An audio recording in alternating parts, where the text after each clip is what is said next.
Beth, it looks like you're in a winter wonderland scene there.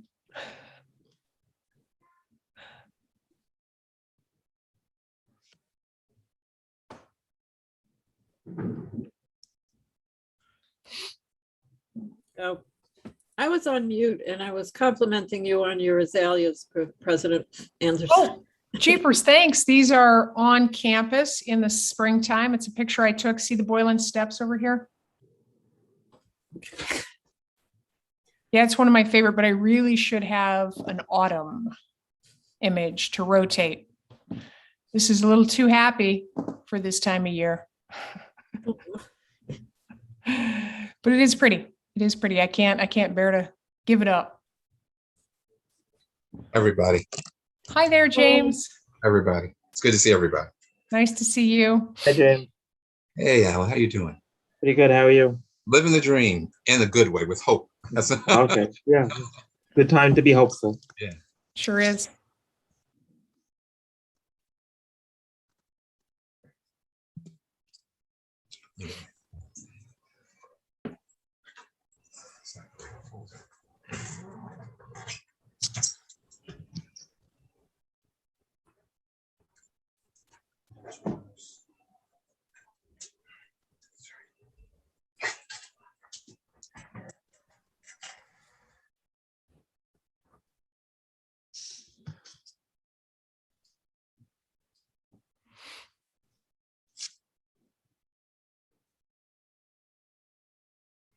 All of us wish we had an image as cool as Peter Tolius.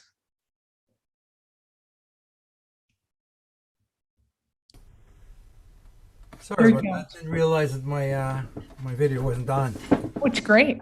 It's great. We always look like always like seeing people's puppies, right, Maria? And seeing their outside lives, like your musical life, Peter.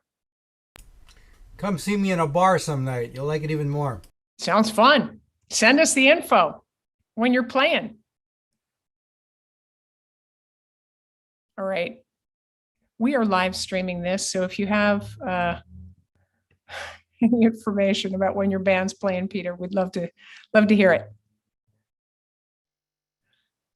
All right, we're making good progress in terms of number of attendees. I think Zunera, you can tell us when it looks like we have the right number of folks.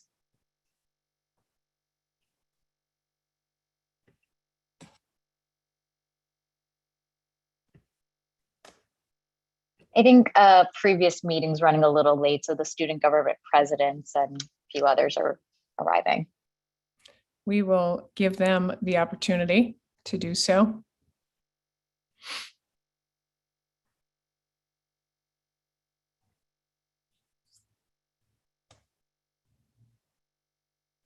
Hello, Amina. Or is it Amina? It's actually Amna. That's Amna. how I pronounce it. Yeah, thank you though. Hi, it's nice meeting everyone. Hi, Amna. How you doing? Hi, I'm good. How are you guys? Good, good. Are we supposed to be starting in like 5 minutes?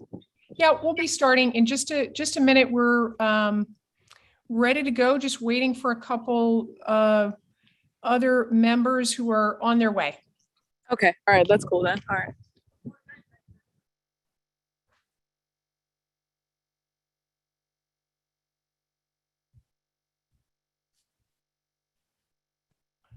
All right, Ron's here.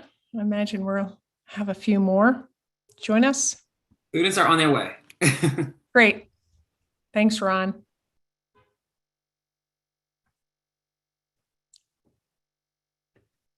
There's a number calling in, so we just need to check who that might be.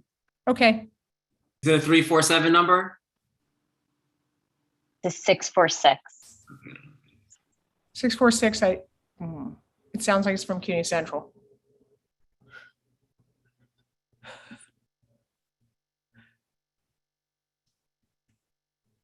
Is it Alan? Hi, if you're calling in with the 646 number, please press *6 to unmute.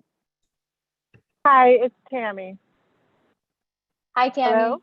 Hi, Tammy. Hi. thank you for calling in. I'm gonna just change your.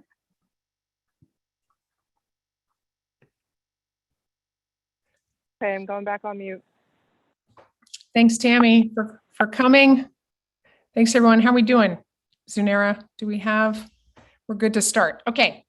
Welcome, everyone. It's nice to see you all. This is the first meeting of Policy Council in the fall of 2021. The first order of business is for me to just welcome you and for us to introduce ourselves to one another.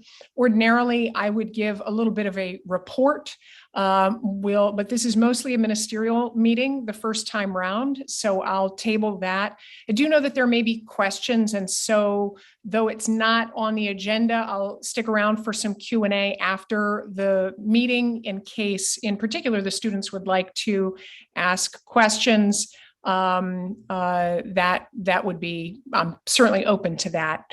Zunera is taking attendance and we have a quorum on our hands. So what I'd like to do at this time is to go around the room and have folks introduce themselves. My name's Michelle Anderson. I'm the president at Brooklyn College. Glad to be here at this first meeting. Zunera? Hi there, all. My name is Zunera. I am Special Assistant to President Anderson. I'm still admitting folks into the meeting right now. Sorry about that. Great. And then I'm just going to call on people so that we're sure we get through everybody. And if I miss anyone, let me know. David Dweck, you're next. Hi, everyone. David Dweck, USG Treasurer. I've been here a while. Welcome back. Douglas Cohen. Hi, everybody. Douglas Cohen. I'm in the Conservatory of Music. Welcome, Jenny. Hi, I'm Jenny Basil. I'm a professor in the biology department and associate director for outreach for the Brooklyn College Cancer Center. Thank you for coming. Maria Cantel. Hi, everyone. I'm a professor at the chemistry department and the director of the Brooklyn College Cancer Center. Maria Canelli. I'm Maria Ann Canelli. I'm the Dean of the School of Visual Media and Performing Arts. Emmanuel. New York. Performing Arts. Hey, Emmanuel Valdez here. I'm a student in the Department of Math and Psychology, and I'm also the USG Secretary. Great to have you with us. Alan? Hi, good evening. I'm Alan Gilbert. I'm the Senior Vice President for Finance and Administration. April? Hi, I'm April Bedford. I'm the Dean of the School of Education. Sophia? Hello, Sophia Suarez, professor with the Physics Department and faculty associate to Dean Tolius in NBS. Anne? Anne Lopes, Provost. Thank you. Mark? Sorry, I don't mean to be informal. Anybody can call me Michelle if you'd like. I'm just going through the list. Professor Kobrak or Mark? Mark. Okay. I'm Mark Kobrak. I'm a faculty member in chemistry and currently here representing CAP Liaison Committee. Thank you. Beth? Hi, Beth Evans. I'm associate professor in the library. Thank you. Ching? Hi, everyone. I am Ching Hu, the Dean of Kaplan School of Business. Welcome. James? Yes, good afternoon, everyone. My name is James Lynch. I'm the current chair of business management. Thank you. Anthony? Hello, everyone. I'm Anthony Brown, Chief Diversity Officer. Sarah Lee? Hi, everybody. I'm Sarah Lee Cohen. You can call me Sarah Lee. I'm a student on the Student Senate, and I'm excited to be here. Great. Peter? Hello, all. I'm Peter Tolius, Dean of the School of Natural and Behavioral Scientists, also lead guitarist for the band Save Mary, and our schedule is put in the chat. And I hope you have Facebook because that's the only reason you'll be able to read it. That is excellent information for all of us, Peter. Louise? Louise Hainline, Professor of Psychology. Thank you. Yadidja?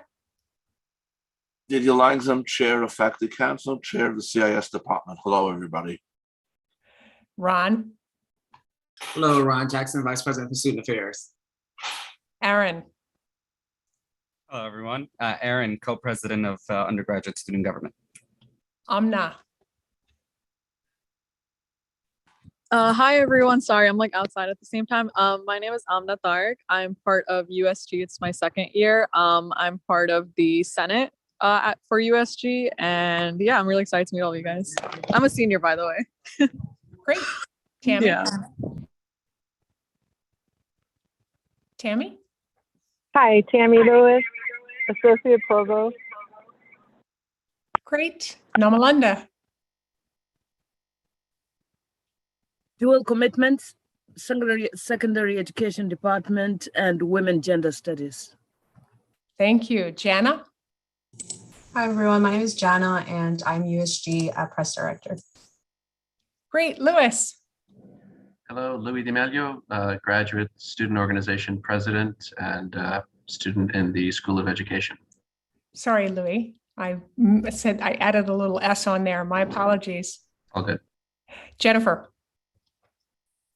Hi, Jennifer Charrier. I'm a professor in the Department of Earth and Environmental Science, and I'm also the chair. Great. Ikra? Hi, everyone. My name is Ikra Nahid. I'm a co-president with Aaron of the Undergraduate Student Government. Welcome, Ikra. Swapna? Hi, I'm Swapna Banerjee, Professor of History. I just realized that I'm an alternate this year, so I'll sign out. Okay. Thank you.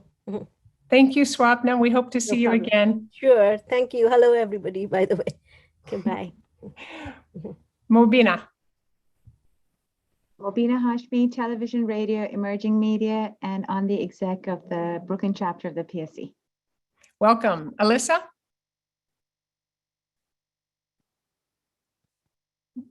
We'll circle back to Alyssa, perhaps. Flavia? Hi, everyone. This is Flavia Scheide. I'm the Brooklyn College liaison this semester. Tony? Hi, Tony Thomas, Chief Legal and Labor Relation Officer. Great. Yisrael? I'm Yisrael, and I'm Chief of Staff to USG. Great. And we've got 315, the phone number 315.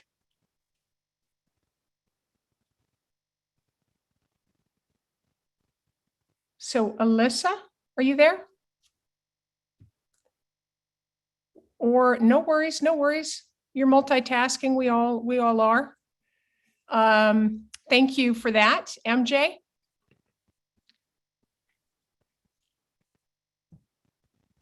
Okay, well, if MJ or 315 would like to introduce themselves at any time, please feel free to. Well, I will say for the person calling in with the 315 number, you have to press *6 to unmute. So if you're able to press *6 and let us know. Hi, MJ. Folks are saying hi in the chat if they're so if 315 wants to do that, that's great too. Hi, Ken Gould. We remember him. Okay. Great, the Dean of Humanities and Social Sciences. All right, so welcome everyone. It's nice to have you all here. We are going to begin with the election of different committees. And I want to do a little change in the sequence here because the standing committees also need to be elected. And we've got all of the student body representatives and the administration representatives. So I thought we might take the opportunity when we break by sector to also have the students run through and try to populate the standing committees. The executive committee is the committee that meets and develops the agenda. By the way, any of you should feel free to send Zunera and therefore me any agenda items that you would like to see. The formal method by which this often happens is at the steering committee. The executive committee will meet on a regular basis. There are 4 people on the executive committee, and 1 from the student body, 1 from the faculty, a representative from the administration, and then myself. I sit on the committee as the 4th member. Are there any questions about the executive committee? Let me also read the executive committee's charge. It says it shall act, one moment, just got rid of it. It shall act as a nominations committee and steering committee, prepare the agenda for policy council meetings, supervise work of ad hoc committees, act for policy council in emergencies. Each academic year, the committee shall act as a nominations committee only after the year's election of members of the executive committee. In addition to recommendations from the executive committee for service on policy council committees, nominations from the floor shall always be appropriate. So that is the executive committee. Are there questions or comments about that before we think about breaking into our constituent groups? All right. The other thing I'd like to do is to pull up from a little bit lower in the agenda, the standing committees, the election of the standing committees, only because the breakout rooms may be a place for us to additionally allow the students an opportunity to place some of their members into the standing committees. Let's review the standing committees and their charges. There is proportional representation. This is one of the interesting, fascinating parts of the Brooklyn College governance structure, and that is that Policy Council has equal representation between faculty, administration, and students. And it is all of our standing committees also have that kind of representation. Okay, we've also got some other opportunities in the chat. Thank you for that, Jennifer. But let's review that, because when we caucus for the executive committee could also be a time that the students may want to populate some of the standing committees. So I'd like to review the standing committee charges. We talked about executive committee. Next up is the governance and policy committee. I believe that we changed it to governance and policy last year. There are 6 members of this committee, 2 from the administration, 2 from the student body, 2 from the faculty, 1 from faculty council steering, and 1 from CAP liaison committee. This shall serve as the screening committee for the policy council in matters involving governance, and shall make recommendations to policy council, advising the college on, recommendations for policy council advisement to college bodies concerned with long-range planning. I believe that last year we also added policy matters to the governance committee, so that where there needed to be a place for policy matters to be considered, and there didn't seem to be an obvious place for it to go among the other committees, it would go to governance and policy. Next, my apologies. I believe I said that the students didn't have their reps. The students do have their reps. It's the faculty members that need to supply their reps for the standing committees. Next up is Faculty Student Relations Committee. This committee shall be charged with examining faculty-student relationships, including counseling, and with accepted related agenda items, which may be proposed by anyone of the constituencies. So anyone has the ability to propose an idea for policy council's consideration. As a general matter of process, our process would be to send it to one of these committees for assessment. That's just in general. There may be exceptions, but in general, we would send it to one of these committees. Anything related to faculty-student relations would go to this committee. 2 more committees to touch base on. One is Fiscal, Infrastructure, and Planning. That's a lot. It's got a lot under its belt. This shall serve as the consultative liaison capacity between policy council and the administration. It is empowered to investigate every aspect of the college plant, to work with the administration in developing a blueprint for utilization and improvement of the physical facilities, and to recommend specific proposals to policy council for implementation. It shall gather information, evaluate the current academic programs and structure of the college, and develop recommendations for policy council advisement to college bodies concerned with long-range planning.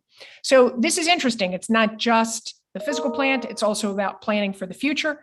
Finally, we've got a committee on external relations. It shall be charged with reviewing the working relationship of the college with all segments of the Brooklyn community.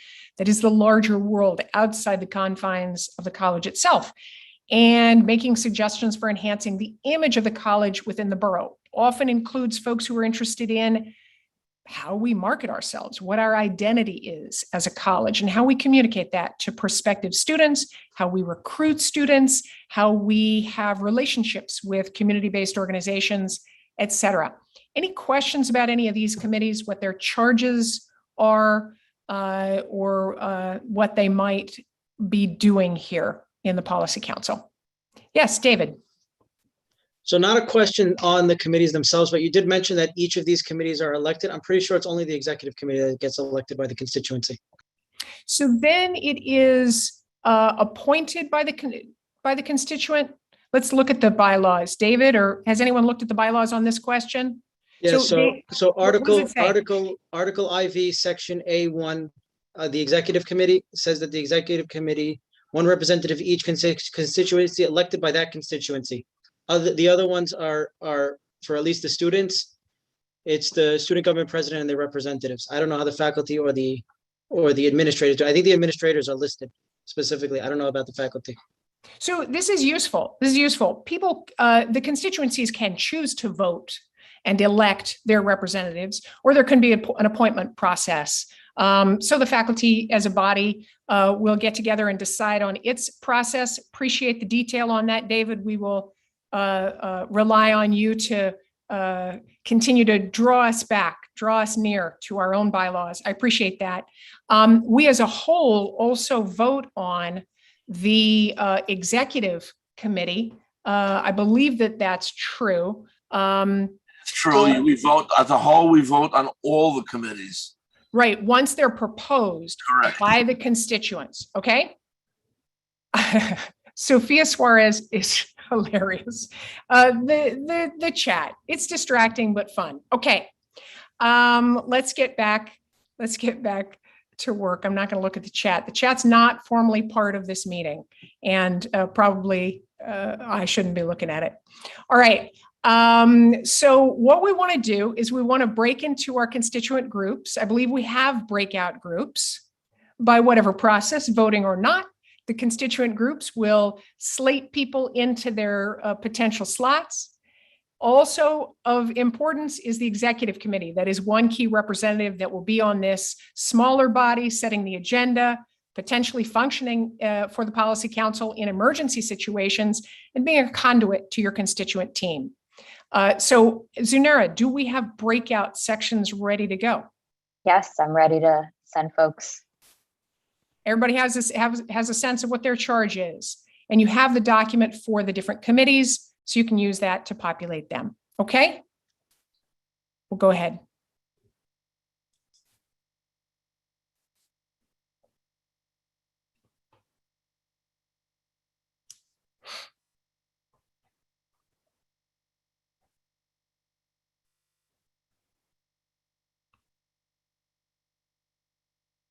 I'm guessing that those of us who are left are on the administrative side. No, I am still sending folks. Oh, okay. Or they have the invite that they have to click. Okay, so it's just administration now. Great. Great job, Zanera, doing that so quickly. Amazing. I know. She's gotten good at all of this and working well under heated pressure. All right. So who would like to join me on the executive committee? Does anybody have a preference to do that work?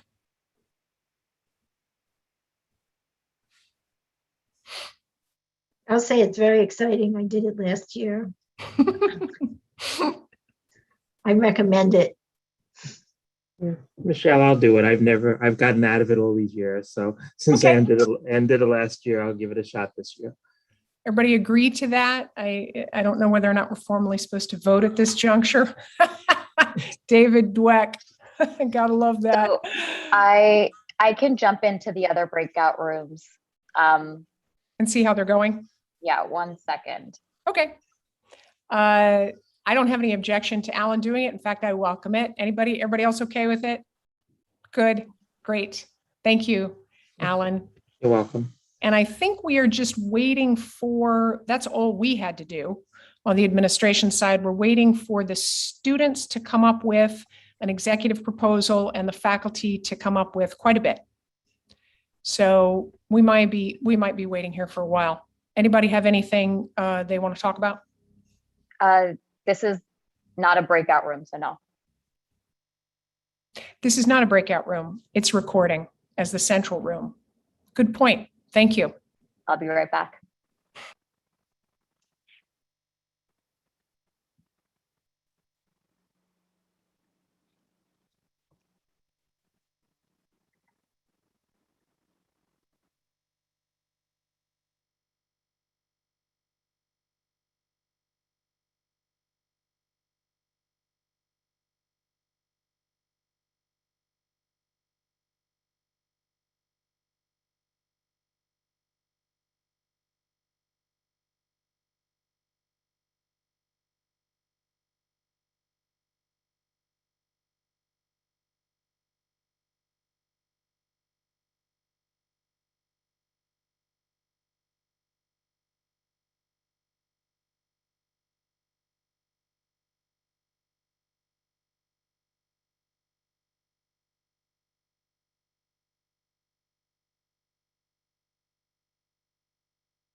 The students are wrapping up. Faculty will need a minute or so just to get their list.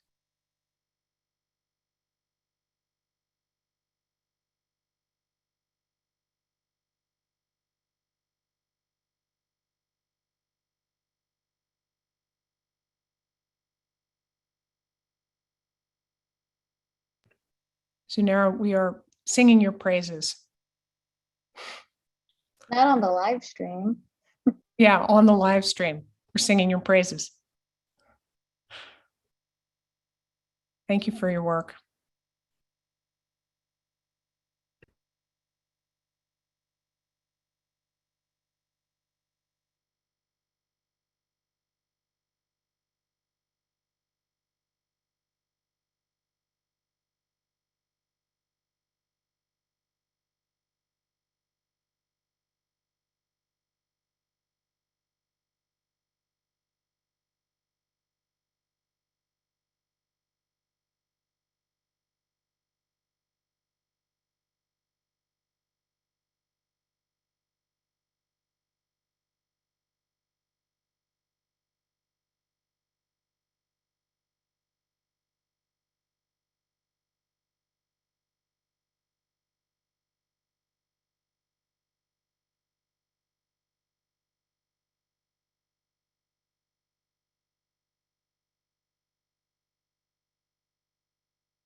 I don't see students. Nope. Okay.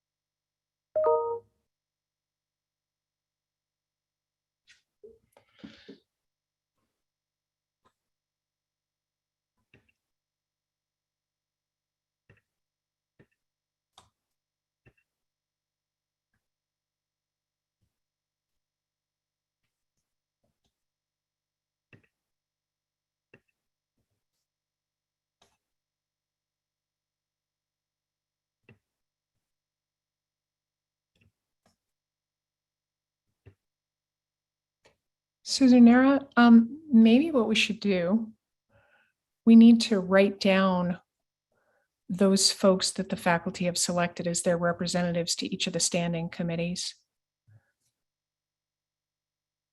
And then maybe you can, who has each of those? Is there a particular representative of the faculty? I have a list. Great. Of our representatives. Zanira, I'm ready when you are. Let me know. Zanira? Sure, it just 1 second. Just bringing all the students back to the main session. Okay, I'm ready. So for the students, we're going through the faculty representatives. Go ahead, Namalanda. Executive, of course, we have Yadija. Governance, we have Yadija and Mark. Faculty student relations, we have Beth, we have Jenny, and we have James. Physical infrastructure and planning, we have Maria Contel, Heinlein, and Doug. External Relations, we have Jennifer and Sophia.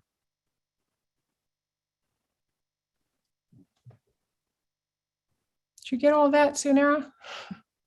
Do you want me to repeat that? No, I got that, but I'll put it in the chat so you can see I got that, okay? Right. And I think we need from the students their representative to executive. Aaron? Yeah, so we sent all the positions in except for the executive because we believe that that needed to be elected. So we are going forward with myself on the executive.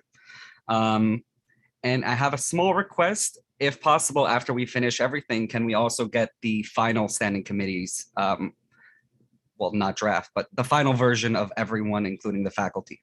Absolutely. We plan to send that out right after the meeting. So Zunera's taking notes. We'll fill in the blanks and we'll send it to everybody who's here. Thank you, Aaron. Any comments about any of the folks who have been advanced as representatives? We'll take each of these selections from the constituent groups as a motion. My sense is that, hold on, I'm getting multiple inputs here. David? Yeah, we don't vote on these. Only the executive. And only the constituents vote on the executive. As a body as a whole, we don't do anything right here, right now. I thought that you did, just disagrees. Okay, the whole body votes on all the committees, Yeah. other than the ones that are by the bylaws. That is, in other words, the governance committee, that's set. That doesn't get voted on. But everything else, including the administrations, we vote on them also as an entire body. All of these committees are in the bylaws. None of them get voted on because they're all in the bylaws. That's not true. So there appears to be a dispute. What are you looking at, David? I'll send a link right now in the chat. Is it the bylaws themselves or the governance plan? Bylaws of the policy council. Okay, and you're looking at which? Section 4 committees. Okay, I just sent it in the chat. Executive Committee, Fiscal Infrastructure and Planning Committee, External Relations Committee, Committee on Faculty Student Relations, Governance Committee are all in the bylaws, and therefore none of them have elections by the entire body. there shall be a president elected, or the secretaries elected, the executive committee. Do you have another portion here that you're looking at? The fact that the committees are in the bylaws doesn't mean that they aren't elected. They are just set, they're specified by and suggested by the constituent bodies, and then the body as a whole has to, and they agree with this. And I think, go ahead, did you? oh, am I not, you didn't hear me? I'm sorry. No, we did. We heard you. I'm sorry, I started to interrupt. Oh, okay. So it doesn't say that there's no elections. The bodies, the committees exist, that is correct. And they are nominated by the constituent groups from the constituent groups, but there's still a body in a governance, in according to Robert's rules, the body as a whole has to approve the entire thing. It might be just pro forma, but nevertheless, a body as a whole has to approve it. For example, there may be someone who says that someone in the faculty committee is not eligible to run for whatever reason, because they have I don't know, whatever. So the body as a whole has to approve it. Yes, it's true. Again, you nominate, the committees exist as specified in the bylaws. The constituent bodies nominate members from those bodies to make sure that there are sufficient people representing each committee as the bylaws explain. And then the body as a whole has to then put their stamp of approval on the entire committee. And that's Robert's rules. That's not just a matter of our bylaws. I think we understand your position. Let's get a couple more voices in here. I will say that Yadidja has past practice on his side. That's certainly what we've done in my recollection over the last 5 years. Emmanuel? Yeah, I have the bylaws in front of me now, and most of the committee descriptions say that that either the presidents of the student governments will have a seat in these committees or their designees. So they designate members as far as the bylaws say. And they, It- I'll disagree. Let's get another voice in here, Namalanda. It has been regular practice that we nominate members from the different groups and the body here approves. Are there any, I don't see any downsides to following past practice and having the body as a whole vote on the standing committee membership. I do want to separate out, though, pretty formally, the executive committee. So let's separate out the executive committee and then put a stamp of approval on the other committees. David, you want to be recognized? Yes. Is that an official ruling of the chair? I'm open to other arguments. What do you got? If that's the official ruling of the chair, then I'm going to object to the ruling of the chair. All right, overruled. I think there is no downside to having the body approve the proposals of the standing committee assignments by the constituent groups. Mobina? Sorry, I'm having device issues, so my apologies for the. How about we have instead that we vote on a resolution to accept the standing committees as formed? It functions in the same way. Does it function any differently than what we're doing? I'm just saying, like, that kind of splits the difference. It's like we get to vote on it, but we're not saying we're voting to approve. We're saying that we vote to accept the standing committees as formulated by the constituents. That's exactly what I said we should do. Yeah, that is what we're doing. Whether I it's dropped formal- out for a minute. So I'm so sorry if I missed that. You did, Jeff. No worries. Tony? I apologize. There's like 8 documents y'all are referring to, but I am looking at the governance plan sections, Article 1C4, which says that Policy Council shall have the authority to appoint and charge committees. So the issue we have here is, what do we think the word appoint means? And so I think in an abundance of caution, and because Robert's Rule of Order, I have not had a chance to look through yet because we're going really quick. I think there's nothing wrong in following past practice, since that is what our custom has been at Policy Council. So let's pause for a moment and proceed with what we all agree on. And then we'll proceed to what we don't all agree on. But we all agree that there needs to be a formal election of the executive committee. The members of the executive committee include Aaron as the representative of the student body, Yadidja as the representative of the faculty body. Alan would then also join as a member of the administration, and I sit on it by designation because of the position. Are there any comments or questions or concerns about that slate? I move to approve. Thank you. Is there a second? Second. Great. All those in favor, please say aye. Aye. Aye. Are there any opposed? May, I object to the fact that we're voting on this. Okay, thank you, David. Are there any abstentions? Noted. Thank you all. Let's move to the assembly of, or all of the committees and the designation of all of the members of the committee. Zunera, do you want to read those out for us? I'm sorry, the members of all the standing committees? Yes. Okay, sure. So for the standing committees, starting with governance and policy, the student reps are Aaron and Lewis. Faculty members are Yadidja and Mark Kobrak. Administration members are Tammy Lewis and Tony Thomas. For the faculty student relations, you have Ikra, Jana, and Lewis. For faculty members, you have Beth, Jenny, and James. For administration, Ron Jackson. Fiscal, Infrastructure, and Planning Committee, you have Flavia, David, and Lewis. The faculty members are Maria Cantel, Louise Hainline, and Doug. Administration is Alan, Michael Lanza, and Tammy. External Relations Committee, you have the student reps Aaron and Lewis, faculty members Jennifer and Sophia, administration President Anderson and Todd. Great. We're ready to consider, if someone so moves, a motion to accept the designations of these individuals. David, you wish to be recognized? Yes, just to comment on what Tony said. In the Brooklyn College Governance Plan, Article 1, Section C4 mentions ad hoc committees specifically. By doing so, it specifically excludes all other committees, which is why it's important that the committees listed in the bylaws do not need to be elected. I think it's important for shared governance that each body gets to elect their own constituency without the input of other constituencies. So regardless of what's been done in the past, I think we need to do the correct thing going forward.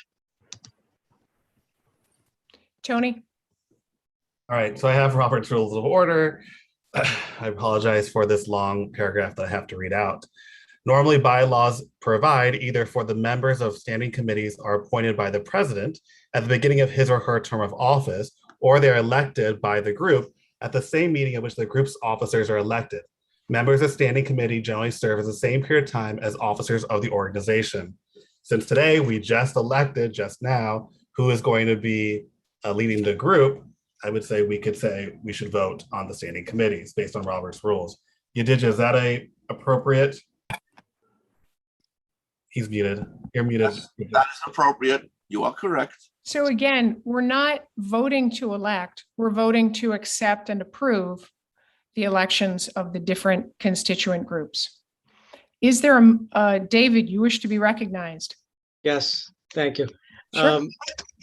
Yeah, you mentioned that, Tony, you mentioned that appointed by the president. Shared governance has the president of the student governments, the head of the faculty council, and the president of the college appointing their own constituencies.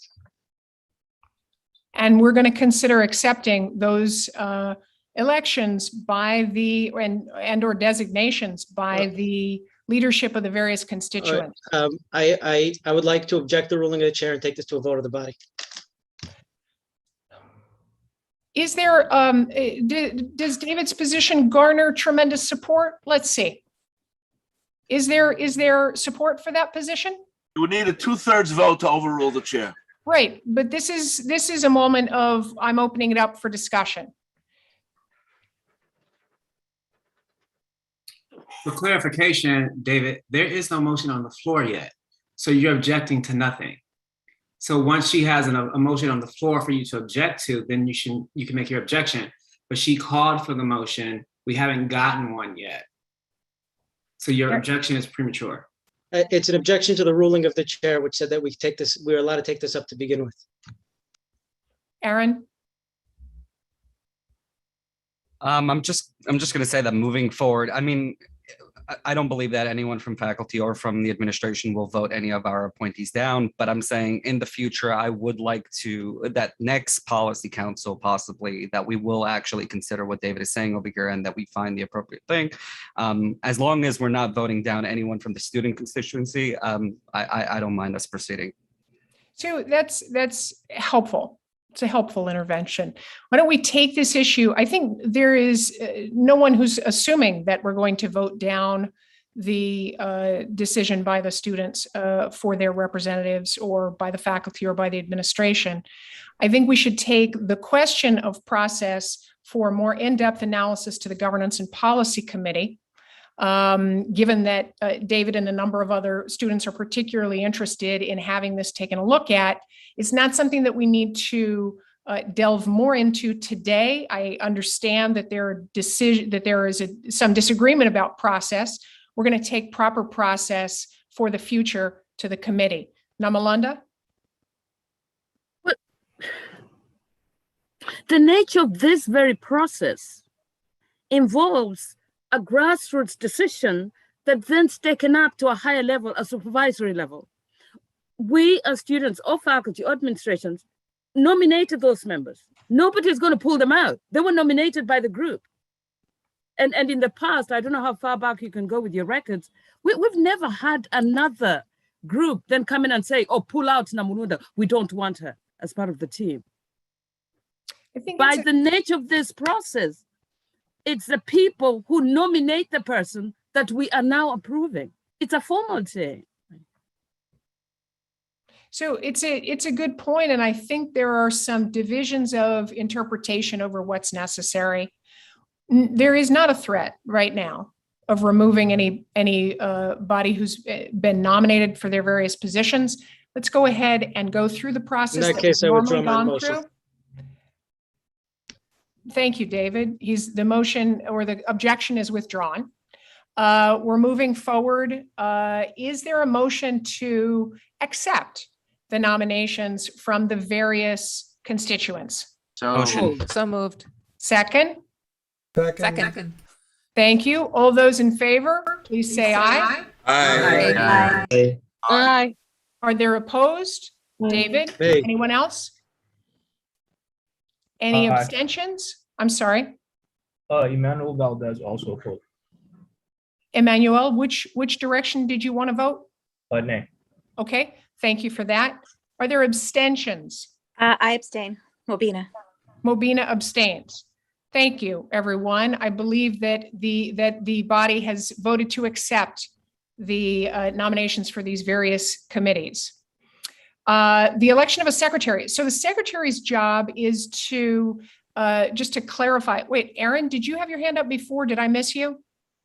That was for the motion. Okay, Apologies. great, no problem. Thank you. We're now moving on to the election of a secretary. And this position, most of the kind of traditional administrative and secretarial work for this body is done by Zunera as my assistant, as my special assistant. The formal secretary, though, will take a look at the minutes, go through the process, make any corrections as needed. That's at least what we've done historically.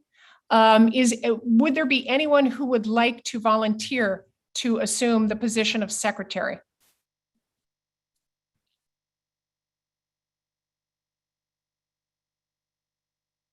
Would anyone care to nominate someone for the position of secretary? Aaron? I think it's just at this point, it's the best to nominate David. David, do you accept the nomination? Before doing so, if Emmanuel wants it, I would like to nominate him first. Emmanuel, do you accept the nomination? Sorry, I do not. David, it's yours. All right, I'll take it then. Are there any other nominations? Any other nominations? Then, unless there are objections, we will accept David as the secretary by acclamation. Hearing none, we will proceed. Thank you, David, for taking up this particular role. We have minutes from the April 28th meeting. Some of you weren't there on April 28th, but those minutes have been completed. They've been circulated. Are there comments or corrections on the minutes from April 28th? Hearing none, is there a motion to approve those minutes? I motion to approve. Thank you. Is there a second? Thank you. All those in favor, please say aye. Aye. Aye. Aye. Is there opposition? Are there abstentions? Aye. Alyssa's an abstention. Anybody else? So noted. Thank you. The minutes carry. We have a web page for Policy Council, which includes prior minutes. Want to draw your attention to that. It also includes the riveting documents that have been so referenced in this meeting, the Brooklyn College Policy Council bylaws, as well as the Brooklyn College governance documents that include reference to the Policy Council. So if you want to keep up with the meetings, you're going to have to study those documents before you come. Because it's going to be an exciting one on the basis of the governance documents themselves. The link is in the chat. Next up are future Policy Council meetings. Those have already been slated. The times on Wednesday afternoons from 5 to 6 have been pretty consistent for 4 years now. And they are mostly a function of not being able to find any other time that folks can agree on.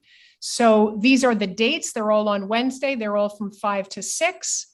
And I think, are there any other matters that folks would like to raise? I have perhaps one thing. Yeah. Thanks. Because of the timing, something was brought to my attention. Let me know if this is inappropriate, but considering the administrative withdrawal of students is happening soon, I just want to make a note that it was brought to my attention that there are certain departments that are tying the hands of individual professors. And this is in regards to the entire department has a position where they're saying that the entire department is stating we must have in-person finals. Okay, so with that being said, I just wanted to bring it up because there may be some professors who are willing to not do that, at least for the semester. And in the interest of just getting through the semester with as few withdrawals as possible, I would like to beg that we consider asking all departments if they would please, pretty please, allow their individual faculty members to reconsider or to have a bit more say in this matter. That's all. Thank you for that comment, Louis. We're definitely in the midst of trying to understand the details of how this policy will unfold over the next, I would guess, week or so. We have sought information from the faculty members themselves about the modality of their class and what that modality means in terms of meeting in person in the past, in the future, periodically. We've also reached out to the chairs and asked them each to catalog for us the modality of the classes that are in a hybrid exemption. Most of you know that the university has developed these two categories of exemption, those hybrid classes that have already met and do not plan to meet again, and those hybrid classes that are meeting in the future. Many of those classes are for the final exam. One thing I will say, Louis, about the students you're worried about in that second category, they will not be withdrawn from classes if it's a final exam. What they will be asked to do or required to do is to be verified as fully vaccinated 10 days before that final exam. So it doesn't get the student out of the vaccination policy, but it kicks it down the line in terms of time. They will not be subject to a WA or withdrawal administratively until that time comes. Aaron?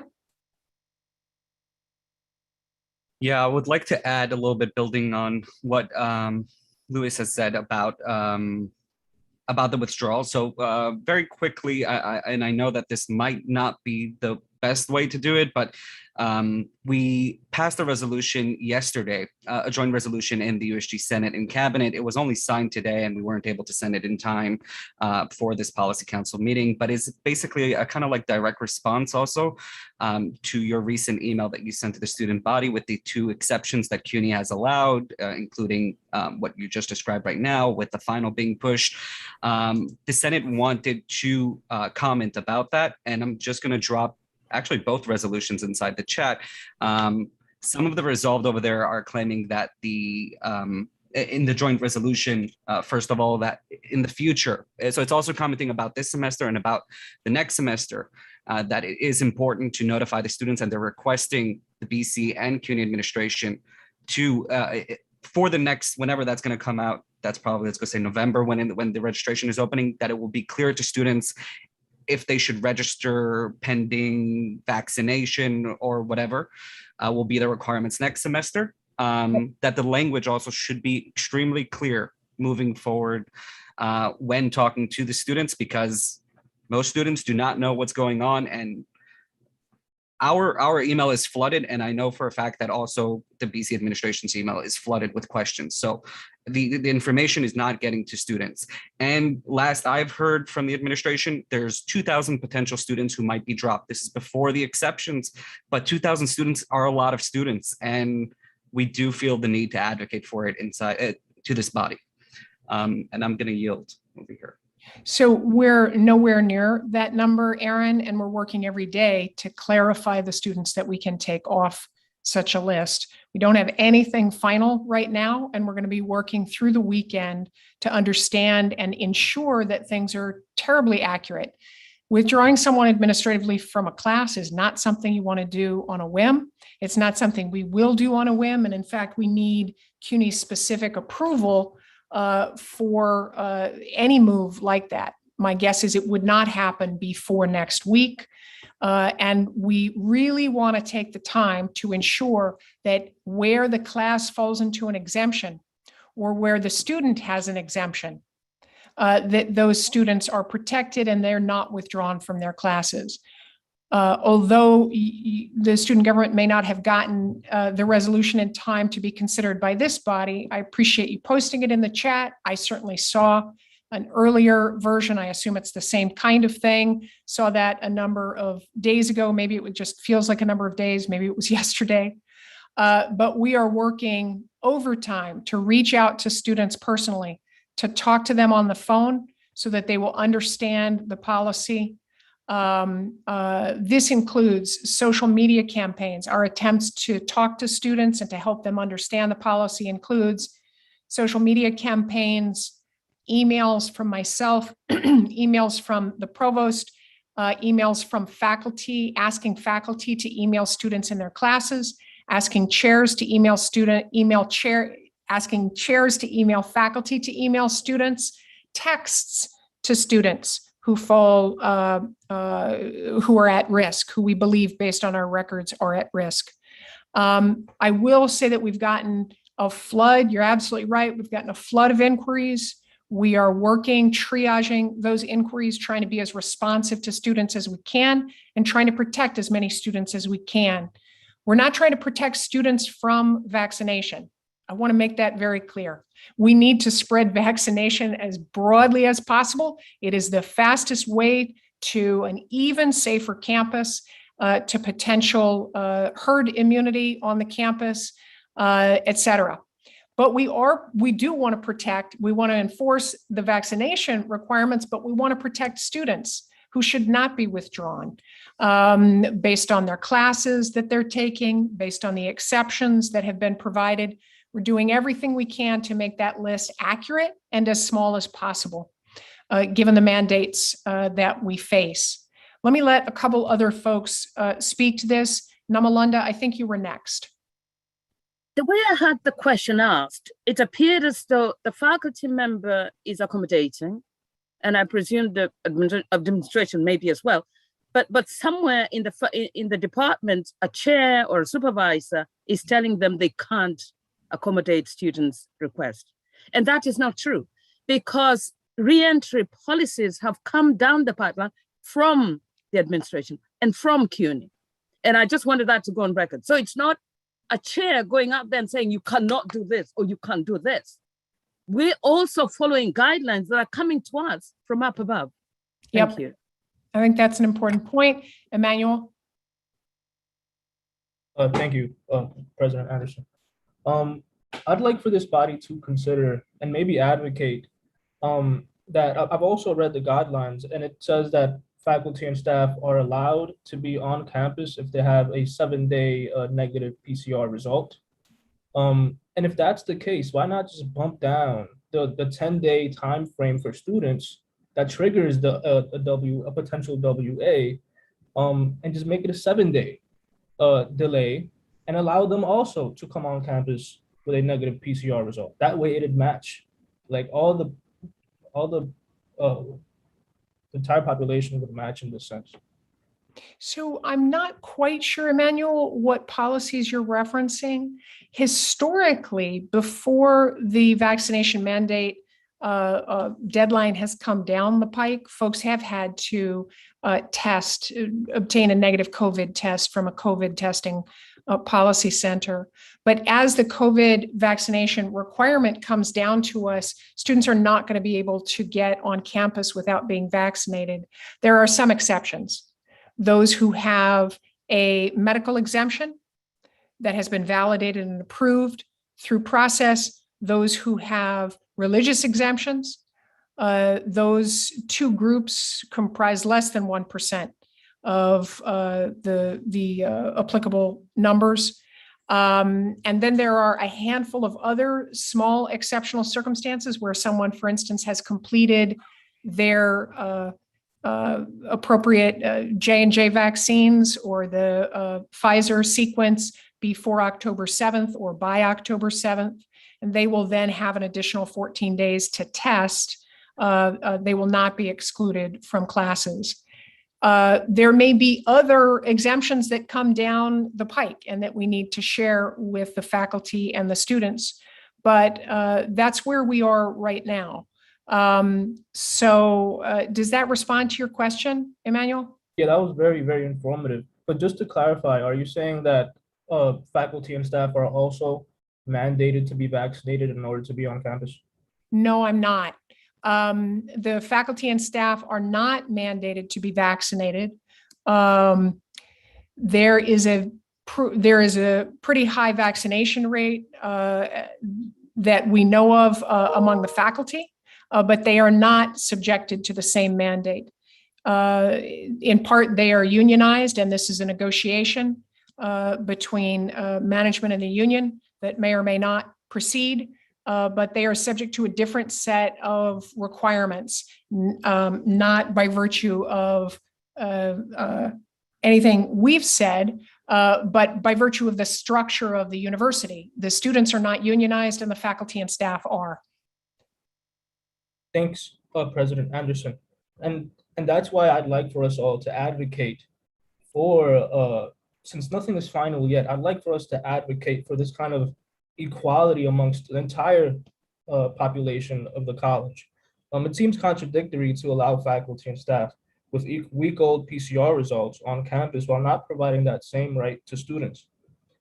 Is it because there's only one student on the CUNY Board of Trustees? Or like you've confirmed, is it because faculty and staff are unionized and have the resources to defend their right to be on campus? So why will students be disenfranchised tomorrow and the days following? I'm of the opinion that our entire college community should be mandated to be vaccinated, or none of us. I hear you, and I appreciate your perspective. Yadidja, I think you were next.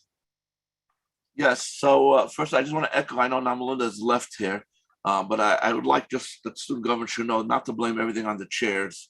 Okay, we have an official directive directly from the provost, a line that says specifically that we need to inform our faculty that no faculty member may make individual accommodations to students, period.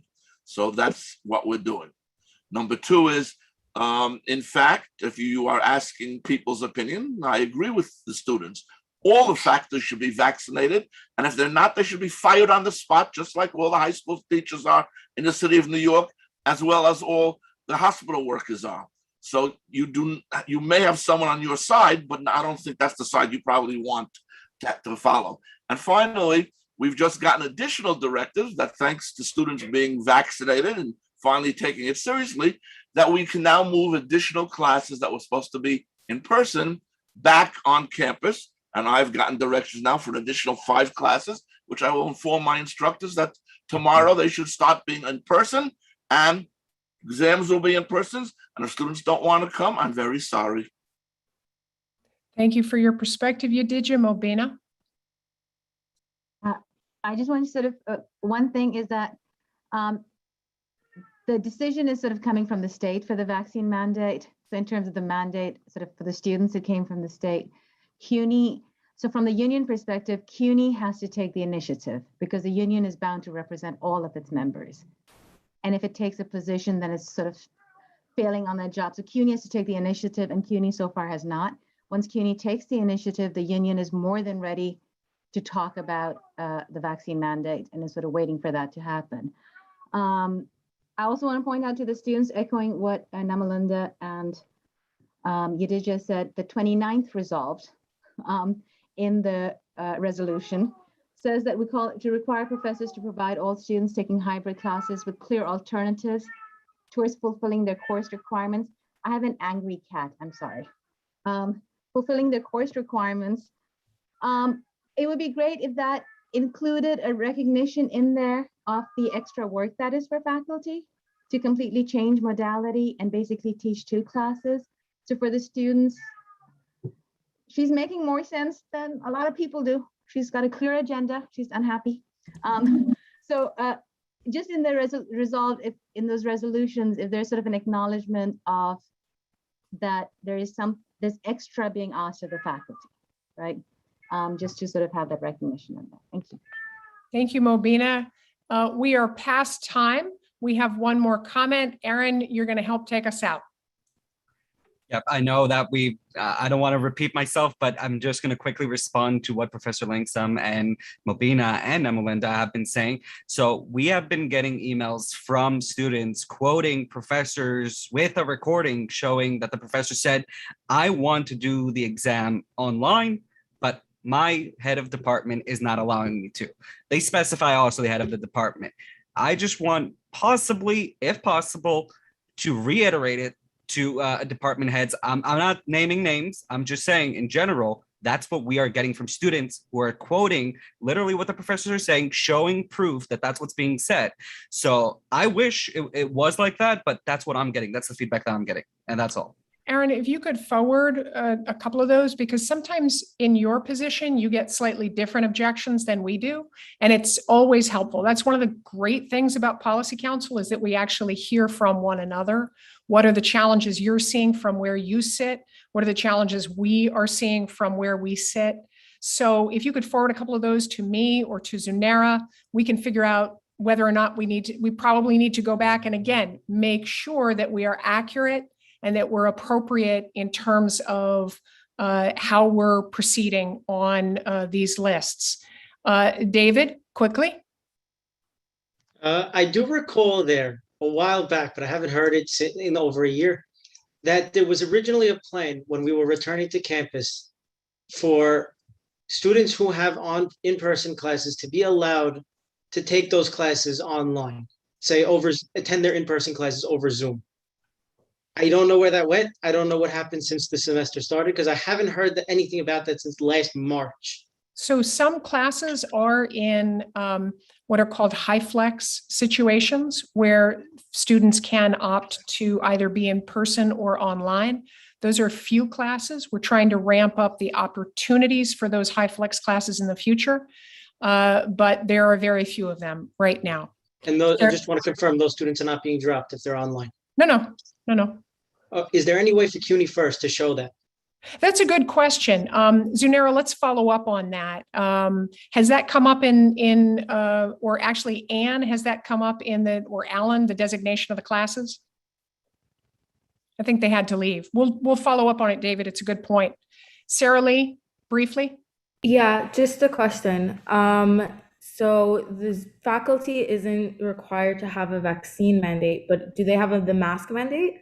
Yes, everyone on campus has a mask mandate. If you see folks wearing masks like it's a mouth cover, feel free to say, hey, it's a nose cover too. Your mask over your nose. If you see people wearing it around their ear, it's not an earring, it's a mask. Cover your nose and mouth. I've heard of some professors in some classrooms who have said that that they're not required to have their mask because they're 6 feet apart from the students. There is one exception. Good point, Sarah Lee.